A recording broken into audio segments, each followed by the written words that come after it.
ఓం శ్రీ గురుభ్యో నమ. శ్రీ మహాగణాధిపతయ నమ. శ్రీమాత్రే నమ. కర్కటే పూర్వ ఫల్గుణ్యాం తులసీ కాననోద్భవాం పాండ్యే విశ్వంభరాం గోదాం వందే శ్రీరంగనాయకీం.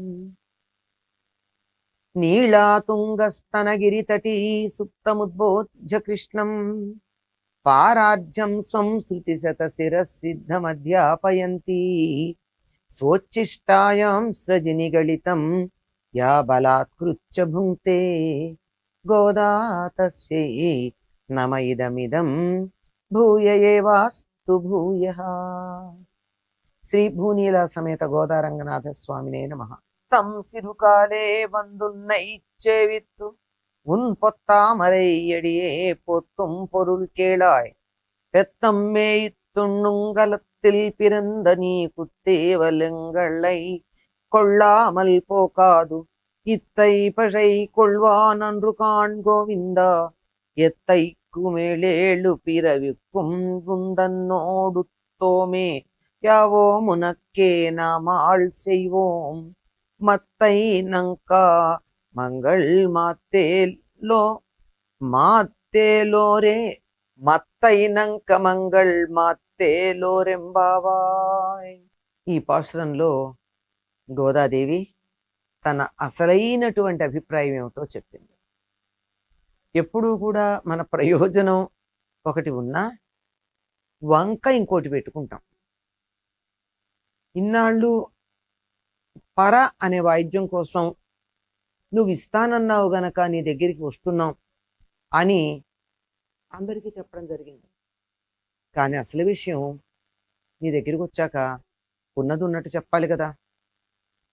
బాగా తెల్లారక ముందే నువ్వున్న చోటికి మేమే వచ్చి నిన్ను సేవించుకుని బంగారు తామర పూలల్లాగా అందంగా చూసిన కొద్దీ చూడాలని ఆకర్షణీయంగా అనిపించేటటువంటి నీ పాద పద్మాలకి మంగళం పాడుతున్నామే, దానికి ఒక ప్రయోజనం ఉంది. ఊరికే ఏం చేయటల్లా. అప్పుడు చెప్పారు కదా, ఆకాశం అంతా కొలిచినట్టు భూమినంతా కొలిచినటువంటి పాదానికి మంగళం, లంక దాకా వెళ్ళి సీతను తెచ్చిన పాదానికి మంగళం అంటూ ఆయన పాదంతో చేసినటువంటి మహత్కార్యాలన్నింటినీ వర్ణించి చెప్పారు కదా. నీ పాదాలకి మేము ఇంతగా మంగళం పాడడానికి జరిగిన కారణం ఏమిటి? ఎందుకు అంటే ఈ లోకమంతా భగవంతుని యొక్క పాదమే. పాదోస్య విశ్వభూతాని త్రిపాదస్య అమృతం దివి అని చెప్పారు కదా. ఈ విశ్వమంతా మనకు కనపడుతున్నటువంటి చరాచర జగత్తంతా ఏదైతే ఉందో ఒక్క భూమి మాత్రమే కాక ఇదంతా కూడా ఆ పరమాత్ముడిలో 4వ వంతు. 3 వంతులు త్రిపాదస్య అమృతం దివి, 3 వంతులు పైనే ఉంటుంది కనుక ఈ పాదము విష్ణు పాదము అంటే ఈ సృష్టి యావత్తు. దీనికంతా మంగళం కావాలని కదా మేము ఈ వ్రతం చేస్తున్నాం. ఈ వ్రతం చేసేటప్పుడు ఇంత నీకు నీ పాదానికే మంగళం పాడడంలో ఒక ప్రయోజనం ఉంది. మేము ఆశించిన ప్రయోజనం ఉంది. ఏమిటి అంటే పశువుల్ని మేపి అవి మేసిన తర్వాతనే తాము భుజించాలి అనే గోపకులంలో మాతో పాటు నువ్వు కూడా పుట్టావు. తెల్లవారంగానే పశువుల్ని అడవులకు తోలుకుని వెళ్ళిపోవడమే ముందు మొదటి పని. అక్కడికి వెళ్ళి అవి తింటూ ఉండగా అవి కొంత మేత మేసి ఒక చోట పడుకుని నెమరు వేస్తున్న సందర్భంలో అప్పుడు మేము పట్టుకెళ్ళినటువంటి మూటలు విప్పుకుని తింటాం. ముందు తినవలసింది, కడుపు నిండవలసినది పశువులు. వాటికి ప్రాధాన్యం ఇస్తున్నాం. ఆ ప్రాధాన్యం ఇవ్వడంలో మేము అనేకమైనటువంటి ఇతర విషయాలని కాస్త పక్కన పెట్టడం కూడా జరుగుతోంది. అటువంటి యాదవ వంశంలో మాతో పాటుగా నువ్వు జన్మించావయ్యా, ఏమని చెప్పాలి? మరి మాతో పాటుగా ఈ వంశంలో పుట్టినందుకు ఇంతకుముందు పాసురంలో చెప్పింది, నీతో కలిసి ఇందులో పుట్టడమే మా పుణ్యం. మేము చేసిన పుణ్యం ఏదన్నా ఉంది అంటే ఈ వంశంలో పుట్టడం, నువ్వు పుట్టిన వంశంలో పుట్టడం. నువ్వు తిరిగిన నేల మీద మేము తిరగటం కూడా అని అక్కడ అర్థం చేసుకోవాలి. కనుక అది అదృష్టం. మా పుణ్యం అది. మరి మాతో పాటుగా దాంట్లో జన్మించినటువంటి నువ్వు మేం చేసేటటువంటి ఆ అంతరంగ కైంకర్యాలని స్వీకరించకుండా ఉండడం తప్పు కదా. అంతరంగ కైంకర్యాలు అంటే పైకి కనపడేది కాదు మీరు చేసే సేవలు. కైంకర్యం అంటే కింకరస్య భావం. కింకరస్య భావం అంటే ఏది చెబితే అది మాత్రమే చేసి ఊరుకో. నువ్వు ఆజ్ఞాపించాలి, మేం చెయ్యాలి, నీ ఆజ్ఞని మేము అనుసరించాలి. ఆ విధంగా మేము చేసేటటువంటి సేవ ఏదైతే ఉందో దాన్ని నువ్వు స్వీకరించకుండా ఉంటాను అనడం తగినటువంటి పని కాదు. మేమేం సేవ చేస్తే స్వీకరించాలయ్యా? సాధారణంగా అంటూ ఉంటారు, చాలు చాలు వద్దు, నాకు ఇటువంటి సన్మానాలు వద్దు, ఇటువంటి సేవలు వద్దు, మీరిచ్చే బహుమతులు వద్దు అని చెప్తూ ఉంటారు పెద్దలు. కాదు, నువ్వు అలా అనడానికి వీల్లేదు. నువ్వు తప్పనిసరిగా మేము ఇచ్చేటటువంటి బహుమానాలన్నింటినీ కూడా స్వీకరించవలసి ఉంటుంది. మేమేం ఊరికేలా లేదే, నీకు ఊరికే ఈ సేవలు చేయటం లేదే, ఒకటి కోరుకునే వచ్చాం. ఏమిటది? పర అనేదాన్ని కోరుకున్నాం. పరని కోరుకున్నారా? కాదు, అలా చెప్పి వచ్చాం.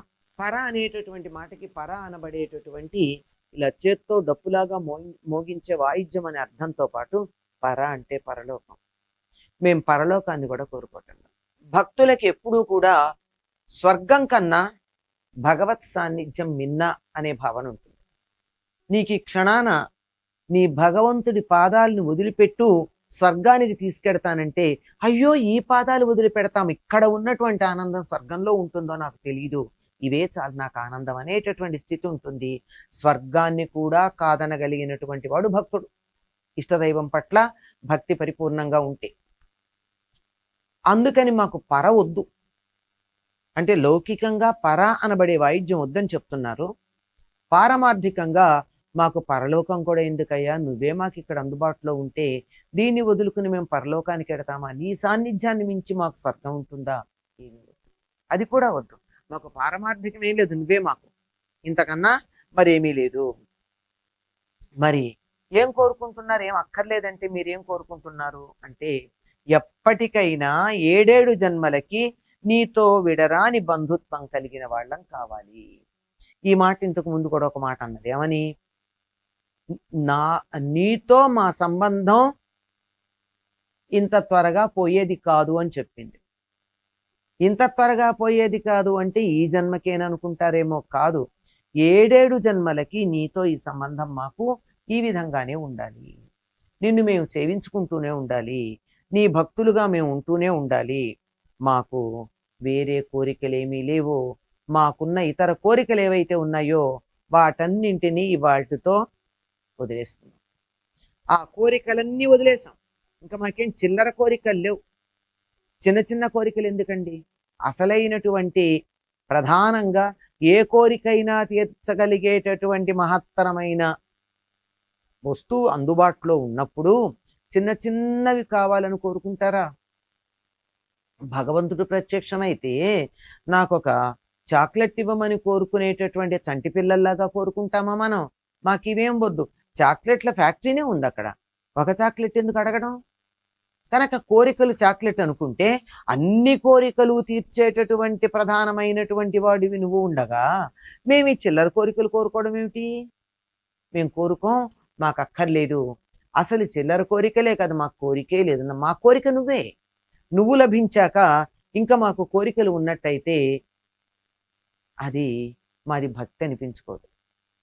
కనుక నువ్వు పరిపూర్ణుడవు, నువ్వు ఉన్న చోట ఇంకో దానికి తావు లేదు. కనుక మాకింకా కోరికలు లేవు. ఇతరమైన కోరికలన్నీ ఈనాటితో చెల్లు. మాకు కావాల్సింది నువ్వు మాత్రమే, నీ సాన్నిధ్యం మాత్రమే.